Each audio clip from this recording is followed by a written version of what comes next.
Hi everyone, my name is George and welcome to my review. This is actually a conjoint review of the 940 as well as the 943 Osborne.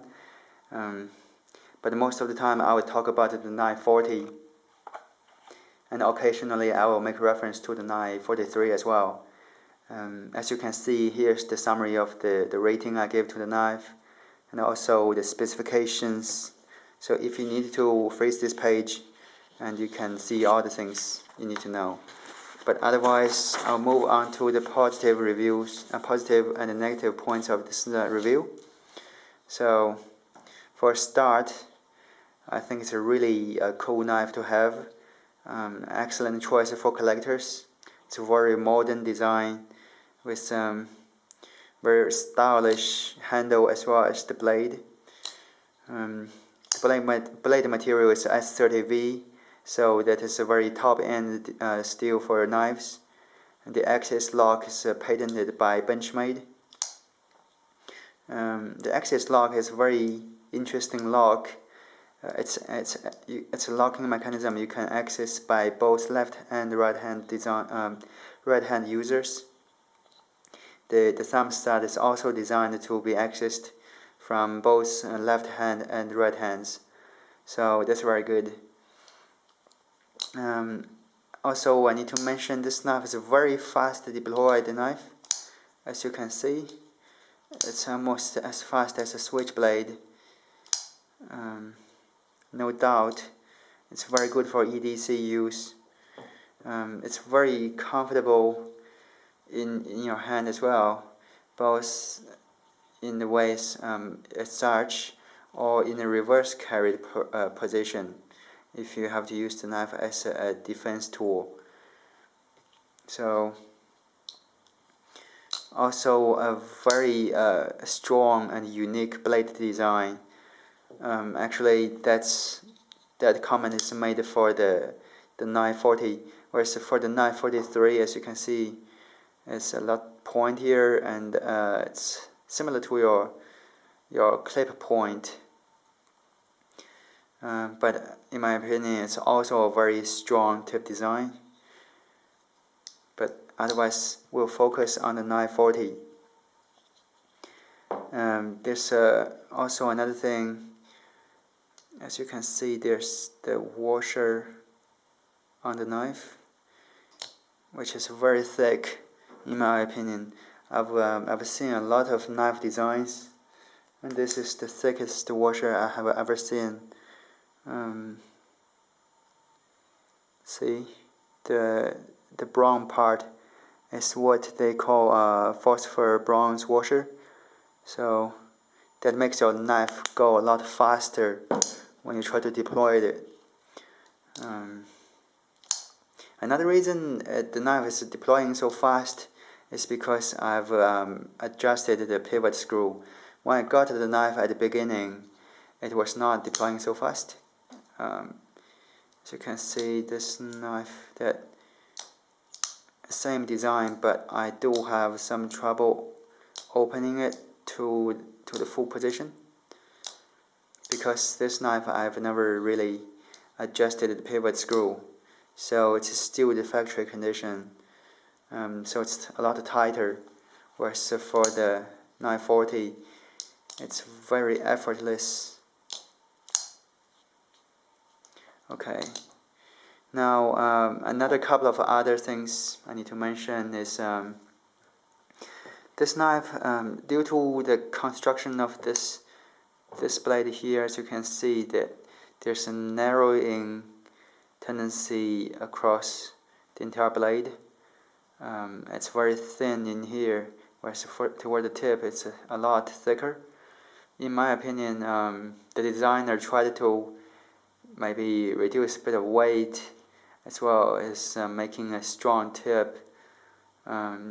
Maybe it's not quite needed in that way, because as you can see across this section of the tip, it's already very wide, and it's going to be quite strong, and doing so it doesn't make this tip here any stronger.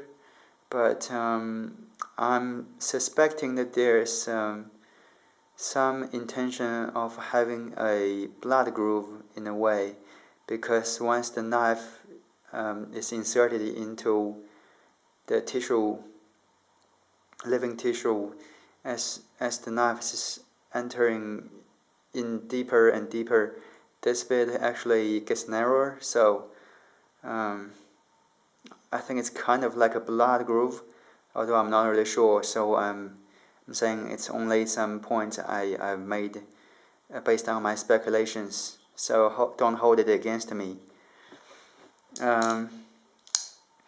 Another thing is, I don't know if you can see it from the camera, there's some patterns left by the machine when they processed the knife.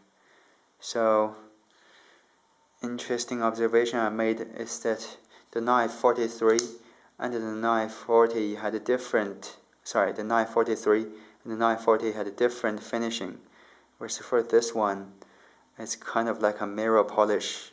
Although for some reason I think the steel, maybe S90V, actually becomes a little bit gray or dark colored, so it's not exactly mirror like, but it is a very it looks kind of different. The two knives has a different finish. I prefer this one. This finish is a lot finer. As you can see, this the knife 43 has a smoother back than the knife 40, which has the finish, the marks left by the brush. Okay, just if you need to know that kind of things, the details. Otherwise, there are a few negative comments I would like to make to the knife as well. For start, this pivot screw has now gone to very out of control, shall I say. It's a little bit blade play cross, and in my experience, this blade play actually gets a little bit worse as well in time. So that's in the that's in the open position, but in the closed position, you can see there's a lot more blade play as well. So what all I'm saying is that once you adjusted the pivot screw, you can never put it quite back to the factory condition.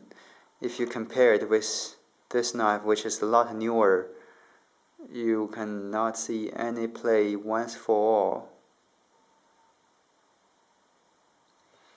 So another thing is, this knife actually has very little jimping, or really, shall I say, it's not really much of jimping at all, because you can probably sort of see the designer did have some jimping in mind, but if you take a close look at the knife, the jimping they've done is kind of like a round jimping.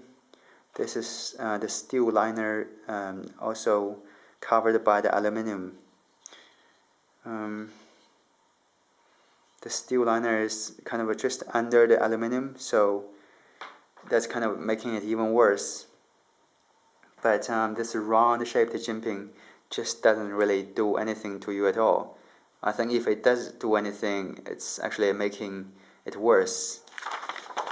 So I'm not really sure why they even have bothered to make this liner and the back spacer kind of jimping-like, but it doesn't make effective jimping. That's one thing I could complain, because without it, the only thing stopping me from slipping my hand when I make a thrust attack, for example, should I encounter that kind of situation, is this finger ramp here, which is actually a quite functional design.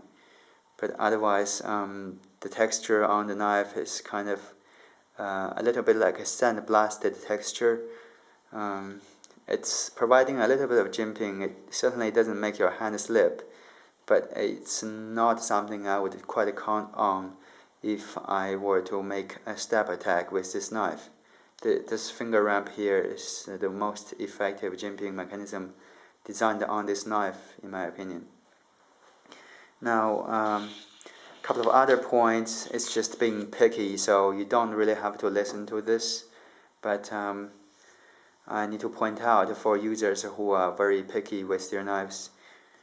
Now, steel liner within the handle does not cover to the full length of the handle, so just to show you what I mean, the reflection bit on the handle is this steel liner. As you can see, the ends, it terminates about 3/4 of the length of the handle. So that screw, the screw you see right here, is pretty much where the liner ends. So keep that in mind. I personally prefer if they just had the liner go all the way, because I think why bother to have it half done when you even bothered at the beginning at all. So another thing is there's only 2 options for carrying this knife. Unlike the Spyderco designs, which has all the options for you, as you can see everywhere, all kind of ways to carry this knife. For this knife, there are only 2 ways. Although I think it's probably not such a big issue. Most of the time, people will put this knife in their trousers pocket instead of in, say, for example, in their military jacket or whatever. There's also no lanyard hole, which I think is a big thing for the knife. I definitely prefer if they had a lanyard hole, but there was no design in it. So the pocket clip is the only thing that holds this knife onto anything. The locking springs on this knife, there's 1 on each side. As you can see, the bottom of the switch over there and over there. So I think the knife is well designed, and the springs may not actually fail in the entire lifetime of this knife, but I think that is something to consider if you ever have to count your life on this knife. Maybe. Couple of other things. I think this handle, if you put it in your pocket where your keys are, they will wear out quite badly. Although I never tried that, because I only recently got this knife. But in my opinion, if you do wear this handle out, there is even less jimping for you. So just be aware. And also, the knife size is not particularly big. It's not very big. So as you compare it with, for example, the paramilitary tool, see, they're about the same size, but the paramilitary tool offers a much bigger handle. I think for a bigger handle, you can actually do a lot more defensive actions with it, whereas for the small handle, I do kind of worry that should I ever have to swift or slice with this knife, the handle is kind of small, and that may actually throw the knife away or something. So I would prefer that. And also here's a brief cutting test. It's a very for a $200 knife, I think the knife is kind of dull. Benchmade's are kind of having a reputation of, see, let's just continue it. They kind of have the reputation of making knives that are not very super sharp out of the factory. If you compare the edge done on this knife and the paramilitary tool, the Benchmade has very barely even any edge at all on this side. Even on this side, it's not super impressive comparing with the Spyderco. Just for you to know. Thank you very much. I will